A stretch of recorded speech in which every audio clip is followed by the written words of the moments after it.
Alright, so welcome again dito sa ating another video dito sa ating gratis training program. And dito sa lesson na to, uusapan na natin kung paano ba ang sample ng pag-order ng mga products. So previously, we have just uploaded nung yung mga grocery products. We have added categories and add din tayo ng mga sample ng mga products. And nag-add din tayo or nag-compute tayo ng mga supplier price, right? Mga final price, markup, so on and so forth. So in this lesson, we will now going to do sample sample na ordering sa ating web. As you can see, I have here an account. I have here the admin account.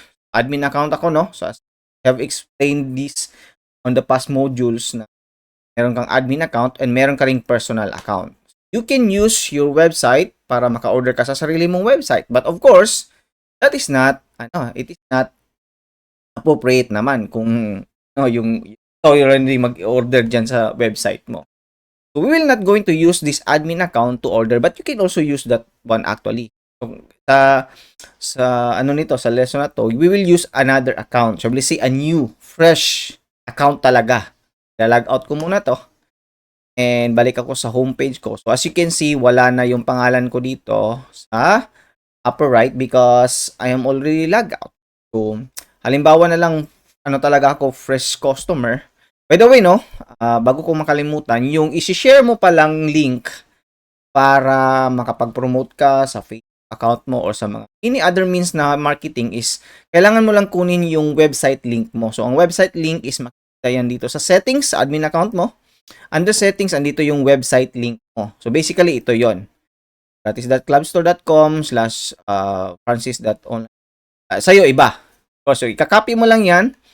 Or you can also go to your homepage and dito sa may sa taas ng browser, yan.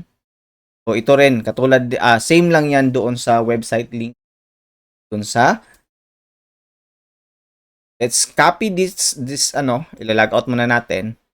And then, we go to homepage. Copy lang natin yung website link. And let's, i-close muna natin to. Or, kung gusto mo talagang mag-test ng fresh na browser, you can use incognito Google Chrome. Right? Or kung gamit mo naman is Microsoft Edge, you can use the private browsing, I think yon.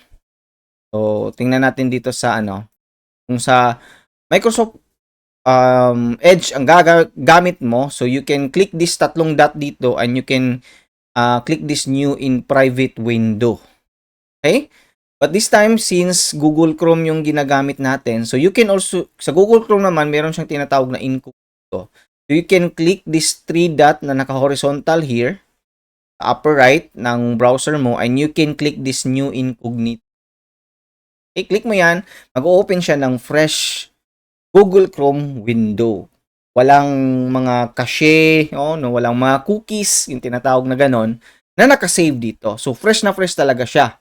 So, kunwari kasi, yung customer mo kasi, kapag na-receive nila or nakita nila yung website mo or binigyan mo sila ng website link mo, siyempre, i-click nila yon and mag-open siya ng browser nila. So, sa browser nila, fresh yon. Wala talagang memories nung website mo kasi fresh pa lang nila, una pa lang nila nakita yung website. Ito na yung magiging landing page ng customer mo. So, fresh siya. Bago pala, dito nagda-launch yung customer mo. So, hindi pa nakalagin. Wala pa siyang account. So, basically, kapag wala pa siyang account, pwede na siya makastart ng ordering. So, sabihin niya, order niya to. I-click niya, for example, to. I-add to cart niya. Okay, so, add to cart muna ako. So, makakapag-add to cart na siya kahit wala pa siyang account. He or she can go to shop, then order. Wak na to. So, i-add to cart niya. I-go to cart lang siya. Dito, pwede na siya maka-add ng quantity. Like, for example, itong Johnson Baby Powder. And yung quantity. Yung beer brand, sabihin natin, 12 or 8 yung 8 pieces yung in-order niya. Kasi yung parang isang pack or isang, anong tawag doon sa beer brand. Basta 8 yun 8 pieces yun So, yun. And then, hanap pa tayo or order pa tayo ng add pa tayo ng ibang products. For example, itong na noodles. Add to cart lang natin. Then dito mismo sa add to cart, pwedeng add na ng add or subtract ng quantity yung customer. So, say, isa, dalawa, pwede niyang i-plus minus, pwede ring i-type mismo. So, nyo lang, go to cart, pwedeng continue, pwedeng go to cart. So, andito na yung Lucky Me na in-order niya. So, shop pa tayo, hanap pa tayo. For example, yung customer mo. Customer to ha, si customer to. Hindi pa siya naka-login, hindi pa siya nakagawa ng account. Pwede natin itong absolute drinking to, i-add to niya to. So, dawa yung pwede siyang mag-continue. Pag continue, dito lang siya mag-i-stay. Hindi siya mapupunta sa sabihin natin, okay na siya, punta lang siya sa cart. And then, andito na yung items niya. So, dito na siya magpo-proceed. Kung gusto niya mag-proceed to check out, click niya lang ito. Kapag meron na siyang account, pwede niyang i-login na lang yung account niya. Pero kung wala pa, pwede siyang mag-register din. So, click natin itong proceed to check out. Sa same time, pupunta lang din siya sa login. Okay, balik tayo ha. Since pupunta lang din siya sa login, na lang tayo dito sa login to check out. Or kasi wala pa tayong account. So, pag-click niya itong proceed to check out, punta siya ng login. Since wala siyang account, so mag-create muna siya, register. Ito. Then yan, magre-register na siya. So, let's say, pangalan ng customer mo is natin natin ha, Mark Reyes. Yan. Okay, tapos ang email address niya, so let's say mark.reyes@gmail.com. So hindi importante yung hindi necessarily na kasi hindi naman niya need mag-verify ng email address niya. So okay lang kahit of course mas maganda din kung active yung email ng customer. Yung phone number na niya 1 2 natin ganyan 3 4 5 6. Shall we say yan yung phone number niya. And then lagay lang siya ng password. And confirm lang yung password ng customer. Register na. Pagka nag-register na siya, automatically babalik siya dito sa homepage and pwede na siyang mag-check out. Actually, you can see, nakikita na natin yung pangalan ng customer mo. So, Mark Reyes. Punta lang yung customer. So, parang Shopee lang din siya. Lazada. Parang ganun lang din. And then, nakipansin mo dito sa cart, wala na yung login and register, proceed to check. Pag i-click ito ng customer, check out, ayan. So, dito, lagay lang niya yung delivery address niya. Napansin mo, by the way, before tayo mag-proceed, napansin mo na yung delivery fee andito. Yung 40 pesos na nilalagay natin previously, nag-add na yan siya automatically dyan. Sabihin natin, Black 61, 1, yung ano niya, Deka Homes, then Talomo, then